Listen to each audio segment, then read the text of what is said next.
Hi again, my friends. It's me, Carpo. I'm on the freeway. Hopefully it's not too loud.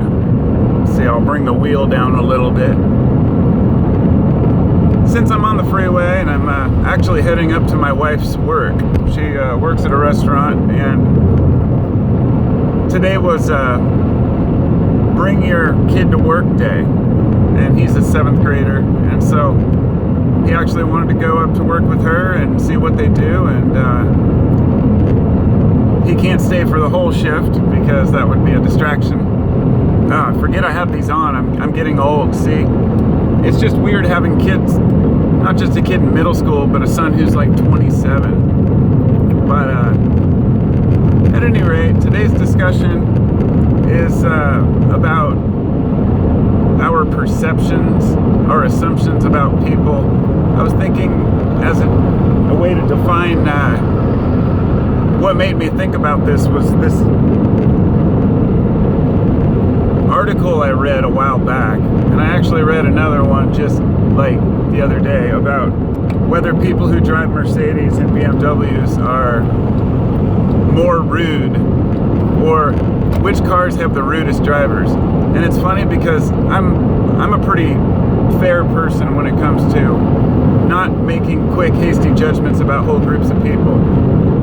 Funny thing is, as I was leaving, there was a Mercedes behind me, or on the road, and I pulled out in front of them, not cutting them off or anything, but I kind of expected in the back of my mind them to speed up, just to try to say, oh, you went in front of me 5 blocks away, whatever it was. An assumption that a certain type of person in a certain car might act a certain way. And that's not fair, because when we judge people, when we make assumptions about whole groups of people, what we're really doing is trying to simplify the complicated nature of life and people and the psyche.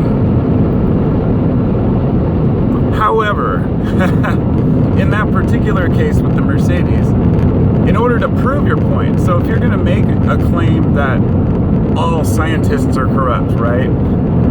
This kind of stuff, where it's obviously not true, but people really do believe that all of a group of people are a certain way.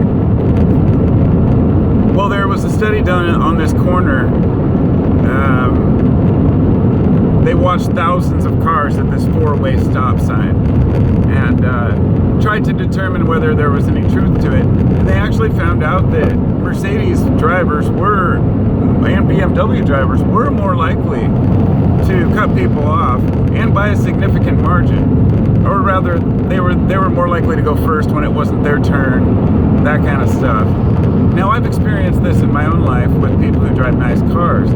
The thing is, you have to break it down. Why would this be true? And I hope you realize this isn't just about drivers. I'm trying to make a bigger point. Why would this be true? Well, perhaps the kind of person who is motivated to buy a Mercedes, a nice one. I mean, don't get me wrong, there's cheap Mercedes, but they're kind of expensive to work on, and most people don't really want one. I saw the weirdest statistic in that article that said like 70% of respondents said they wouldn't date someone who owned a Mercedes or a BMW, right? And I thought, now that's where the problem comes in, right? That's where we make full-blown assumptions. Why would you even say that? I doubt that the study is honest or accurate. They probably just said that. It's obviously, if you met somebody that you really clicked with, it's not like you're going to be like, oh, you drive that car, sorry, I can't. But a lot of people are that shallow, just like a lot of people are shallow enough not to date somebody because they're from a certain culture or religion, or their parents don't want them to date because they're a different race.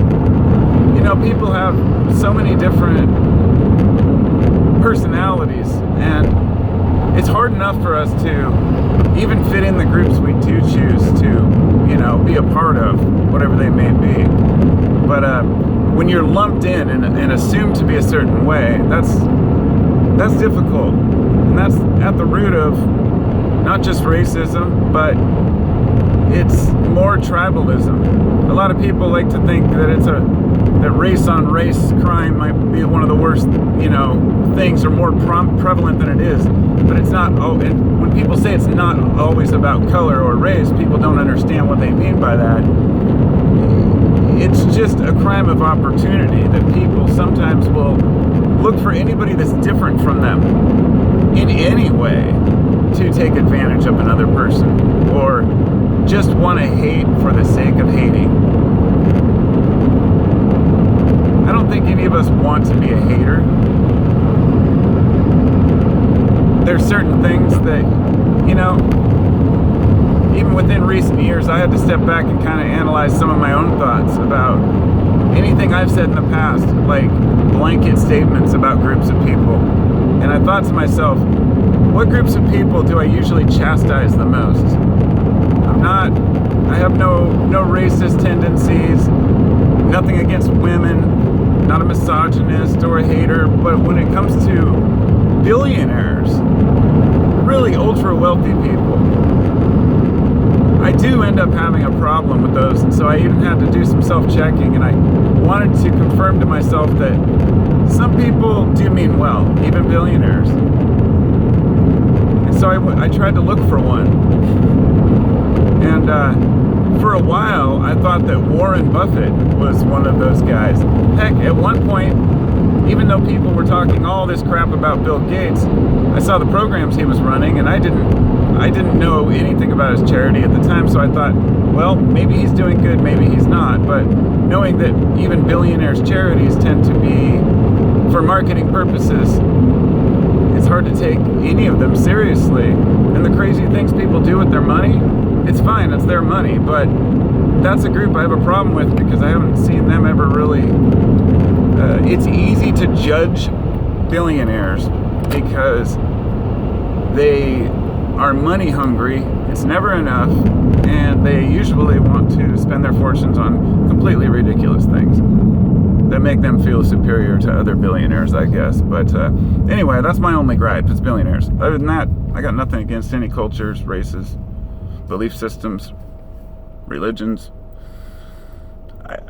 In the past, I did have a big problem with Christianity, and all religions, really. But upon, a little more understanding of it, I never could understand why otherwise completely intelligent, rational people, scientists even, have a belief in a supernatural deity that was the Son of God that came to this earth, and that all of the Bible is true, these kinds of things. And I mean, no offense to anybody who is religious. It just, it always took me by surprise, the things people are willing to believe, and at the same time completely discounting other things that are proven and right in front of their faces, which has led us to our modern science denial. Like I said, even scientists are labeled together in these groups of, corrupt or crooked, and some of them are. I don't know. At any rate, I'm almost there now, and I'm going to go pick up my son from work. So thanks for coming along on a journey and chatting with me. I'll talk to you all next time. Let me know what you think. As usual, peace out.